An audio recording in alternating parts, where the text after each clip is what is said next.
ये जितना दुनिया का चक्कर है, ये जन्म के बाद और मरने के पहले ही क्यों। ये जितना दुनिया का तमाशा है, ये जगने के बाद और सोने के पहले ही क्यों। उठ जाग मुसाफिर भोर भयो, अब रैन कहाँ जो सोवत है। जो सोवत है वो खोवत है, जो जागत है सो पावत है। नमस्कार दोस्तों, स्वागत है आप सभी का एक और नई वीडियो में। दोस्तों अभी हम कुशीनगर जिले में मौजूद हैं और आज हमारे साथ एक ऐसी कन्या मौजूद है जो महज 7 साल की उम्र में रामायण और गीता का पाठ करती हैं। दोस्तों मैं आपको बता दूं कि रामायण और गीता का पाठ कुशीनगर जिले में ही नहीं बल्कि अन्य राज्यों में जा करके भी यह कथा को सुनाती हैं। और दोस्तों मैं आपको बता दूं कि बड़े बड़े जो ज्ञानी हैं और जो बड़े बड़े महाज्ञानी हैं वह भी इनकी कथा को बैठ करके बड़े ही आराम से, बड़े ही आनंद से सुनते हैं। तो हम इनसे बात करेंगे और जानने का प्रयास करें कि आखिरकार इतनी कम उम्र में इनको इतना सारा ज्ञान कहां से आ गया। तो सबसे पहले तो राधे राधे आपको।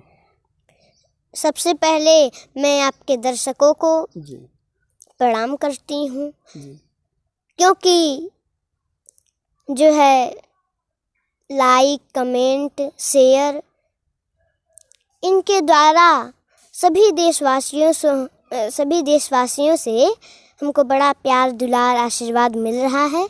इसलिए मैं सभी को कोट कोट प्रणाम करती हूँ। जी, आपकी उम्र 7 साल है। कौन सी क्लास में पढ़ती हैं आप? जी हम 3 में पढ़ते हैं। 3 में पढ़ती हैं। तो इतना ढेर सारा ज्ञान आपको कहाँ से आ गया? अरे ये सब तो भगवान की कृपा है जी। क्योंकि और भगवान की कृपा हो जाए तो कोई क्या नहीं कर सकता है। क्योंकि एक बार पार्वती जी जो है हनुमान जी का बड़ा बड़ाई कर रही थी जी।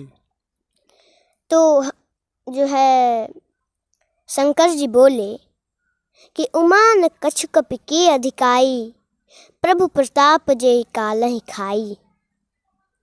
हे उमा, इसमें हनुमान जी की बड़ाई करने की क्या बात है। अगर किसी लंगड़े पर भगवान की कृपा हो जाए तो पर्वत लंघ जाता है। जी जी। किसी जो है बहरे पर हो जाए तो सुनने लगता है, अंधे पर हो जाए तो देखने लगता है। तो हमारे पर भी भगवान की कृपा है जी। तो भगवान की कृपा से ही हमें भागवत कथा कह रहे हैं, हमको इतना ज्ञान मिला है। अच्छा, कथा कहानी आप कहाँ कहाँ जाती हैं? कथा कहानी हम बहुत प्रदेशों में गए हैं, नाम नहीं याद है हमको। नाम नहीं याद है आपको? जी। एक आध जगह का बता दीजिए, कोई नाम।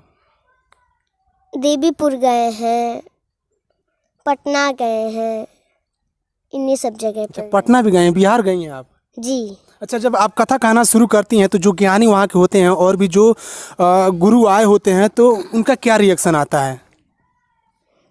अरे बहुत अच्छा रिएक्शन रहता है उन लोगों का। क्या कहते हैं लोग? बहुत आशीर्वाद देते हैं हमको, बहुत अच्छा कहते हैं। जी। इतनी कम उम्र में आपको इतना ज्ञान प्राप्त हो गया है, इसका श्रेय किसको जाता है?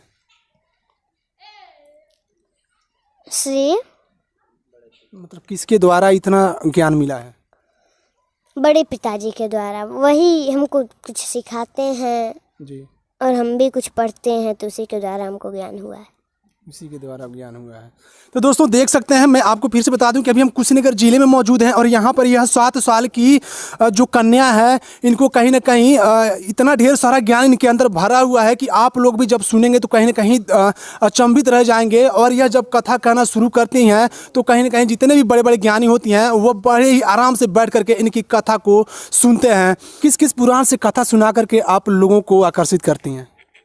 वैसे तो मैं सभी पुराणों का अध्ययन करती हूँ, लेकिन मुख्य रूप से श्रीमद् भागवत जी की कथा और श्री रामचरितमानस की कथा मैं कहती हूँ। जी।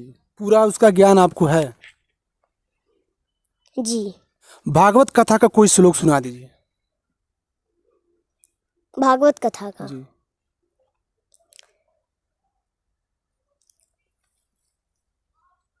तो देखिए, जो आत्मदेव जी थे वो बड़े परेशान रहते थे जी, अपने पुत्र की दुष्टता से। जी जी। एक दिन धुंधकारी आया और धन के लिए अपने पिताजी को मारने के लिए दौड़ा, आत्मदेव जी को। अब वो किसी तरह से वहाँ से भागे। जब भाग गए तो धुंधकारी जाकर के और सो गया जी। और आत्मदेव जी दरवाजे पर बैठ करके रो रहे थे। तो वहीं पर गोकर्ण जी आ गए। बोले, पिताजी आप क्यों रो रहे हैं? तो बोले, क्या बताऊं पुत्र, धुंधकारी इतनी दुष्टता करता है कि मेरे स्वर्ग जैसे घर को नरक बना दिया है। मेरे स्वर्ग जैसे घर को नरक बना रखा है। रात रात को आता है, मदिरा पान करता है, जुआ खेलता है। तुम मेरा मार्गदर्शन करो पुत्र, मैं क्या करूं?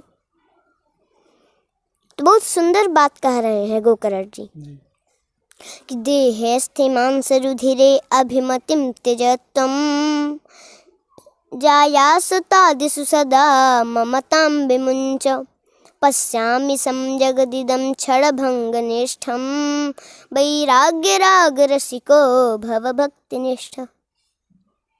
हे पिताजी, अपने देहा अभिमति को छोड़ दीजिए, परिवार को अपना मानना छोड़ दीजिए। स्त्री पुत्र पौत्र संसार कोई अपना नहीं है। इस शरीर पर हम अभिमान करते हैं, ये शरीर भी अपना नहीं है, क्योंकि ये शरीर मर जाता है। हम इसे रोक नहीं पाते। आँख अपने हैं तो आँख तो अंधे हो जाते हैं ना, रोक नहीं पाते हम लोग। नहीं। कान बहरे हो जाते हैं, हम लोग रोक नहीं पाते हैं। नाक भी कभी कभी सूंघना बंद कर देता है। कुछ अपना नहीं है। कभी आप एकांत में बैठ करके चिंतन करिए, सोचिए कि मैं जन्म के पहले कहाँ था, मरने के बाद कहाँ चला जाता हूँ। ये जितना दुनिया का चक्कर है, ये जन्म के बाद और मरने के पहले ही क्यों? ये जितना दुनिया का तमाशा है, ये जगने के बाद और सोने के पहले ही क्यों? जब आप ऐसा सोचेंगे तो आत्मा से एक आवाज आएगी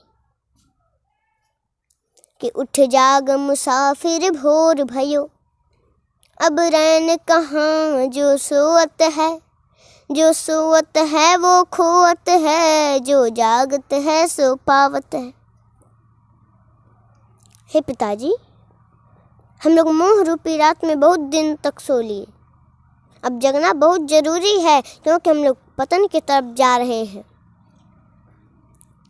दुनिया में कोई अपना नहीं है। जब आप ऐसा सोचेंगे संसार के प्रति तो वैराग्य होगा और सभी कर्मों को करते हुए भगवान में मन लगाएं तो कल्याण हो जाएगा।